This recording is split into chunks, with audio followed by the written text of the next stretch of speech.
bayobozi mwese mu nzego zitandukanye cyane cyane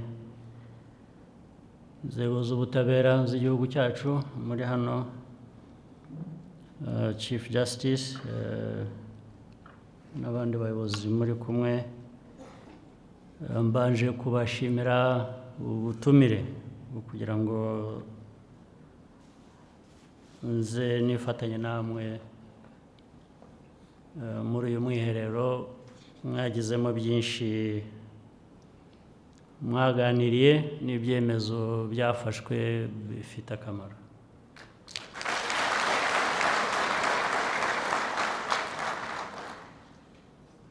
Nimunyemerera ndavuga mu rurimi rw'amahanga, ariko ururimi rw'amahanga ntabwo rugoye, muraza ntabwo biri buvunane kubyumva.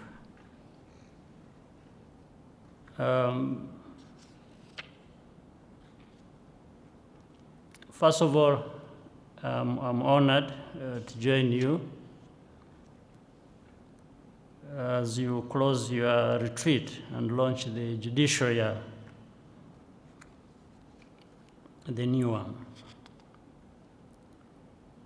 The role of the judiciary is to deliver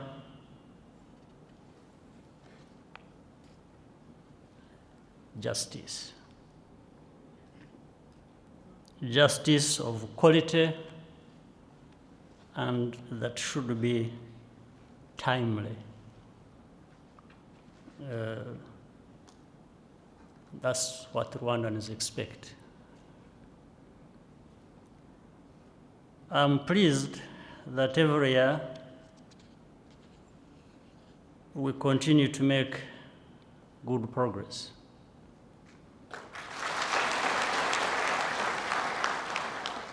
As you know, we started from a very low base, from, in fact, zero,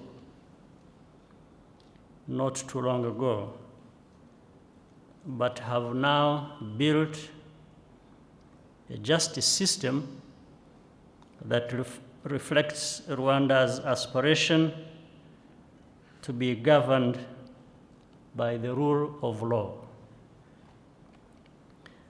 From the reports we have just heard, there have been a number of important achievements. As we congratulate the judiciary for these advancements, I encourage you to continue to work to reach even higher goals.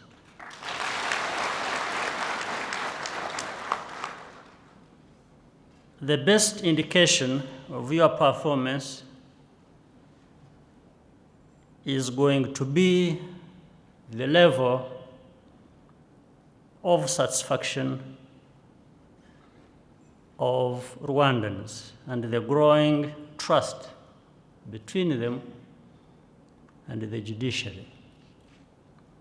Among the many improvements registered, I would like to commend you for cutting back the time it takes to resolve cases and for reducing the long-standing backlog of cases. It is good to see these recurring problems finally worked out. This shows that you have the capacity to figure out even the most complicated challenges and should be motivated to overcome the remaining obstacles.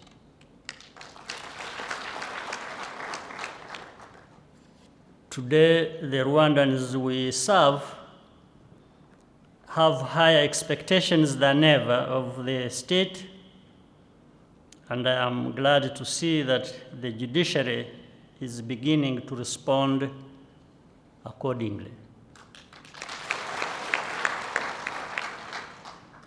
Examples are in the area of using modern technology and innovating new ways to deliver better service and promote accountability.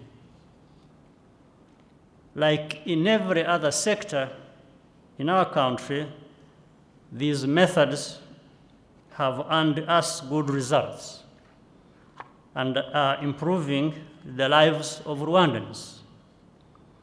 But there's always room for improvement for everyone. And therefore, we encourage the judiciary to continue to entrench these practices, aiming for ever better efficiency and transparency. You must also strive to maintain the utmost vigilance on integrity in your sector. Rwanda has already established zero tolerance to corruption as a national value. We are counting on you to eliminate both the reality and perception of corruption in the judiciary. So we know, as has already been pointed out by the Chief Justice and other leaders, there are good things that have happened. There are these few cases that tend to roll back the good gains we have already made. So there is no question about, therefore, having to deal with the reality, but the perception that distort the reality and go beyond the reality. One case of corruption means more than just the failure of one individual. It undermines everything else you have all worked so hard for. There's no point in doing the best you can in most cases, and one case stands out to undermine all that. This is the point I'm trying to make to you. We are obviously not where we want to be and must work harder within our means to increase the number of professionals in the judiciary, as well as continue to upgrade our knowledge and skills. About 10 years ago, we held a meeting to discuss how to improve the judiciary. Many of you participated, some fresh out of university. You committed to building a strong justice institution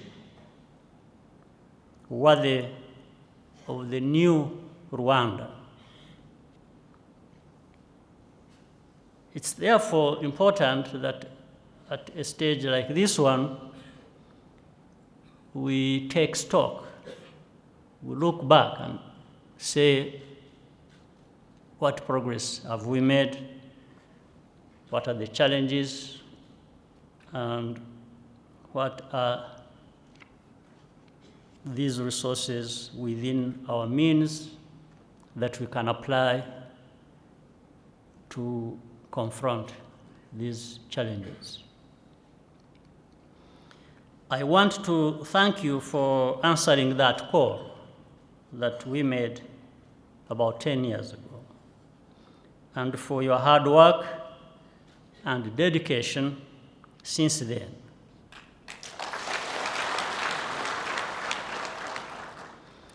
We cannot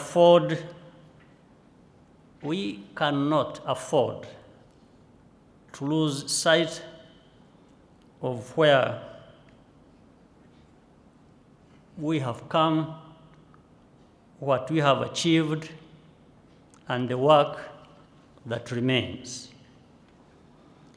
Today, we are counting on you to inspire,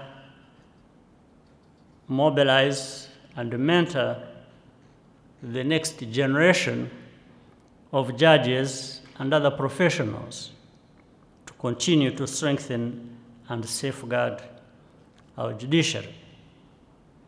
This is essential because Rwandans deserve an institution they can rely on to dispense justice to the highest standards whenever that is required. As you very well know, when everything else has gone wrong, people want justice. It becomes the kind of last resort people look to have their problems addressed. It is also important because the world we live in compels us to fight prejudices and political or other manipulations that disrespects the justice system like ours here in Rwanda and in the rest of Africa in general. I think, people have come to get used to saying that some people are more equal than others. I don't think Rwanda should belong to those who think they are less equal.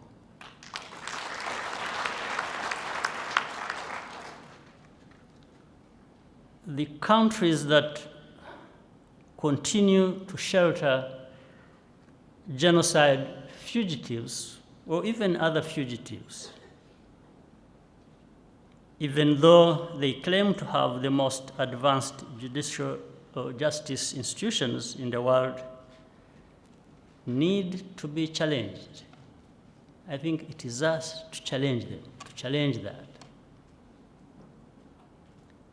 We cannot continue to have people committing crimes here against our people, and they seek refuge and shelter under these advanced countries or institutions and hide behind politics and other manipulations. We know that. We know there are many cases out there. We are reminded about those cases every day. Cases we know of crimes that were committed here, and all these have turned into politics as a way of people protecting themselves and being protected by those least expected to do that. But the long arm of justice and the fairness of that, as we would expect of our own, will come to apply at some point. We must also continue to reject abuse of things like universal jurisdiction that serve political ends. Really, the simple meaning, and you know better than me, if you say it's universal jurisdiction, then you are saying it applies to you as it applies to me. That's the way I understand it. It can't be universal when it applies only to me and not to you. So this is for us not only to define, but to engage in the fight that corrects the wrongs that exist in justice.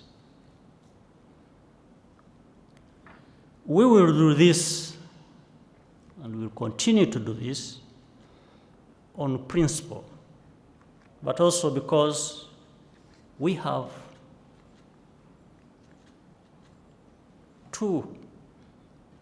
worked hard to overcome serious bias of our justice system. Today, we stand able and ready and very willing to take action on all important judicial matters. We should live in a world of equals, as I said, performing the functions that our sovereignty grants us, and not accept that people will speak for us. We can speak for ourselves.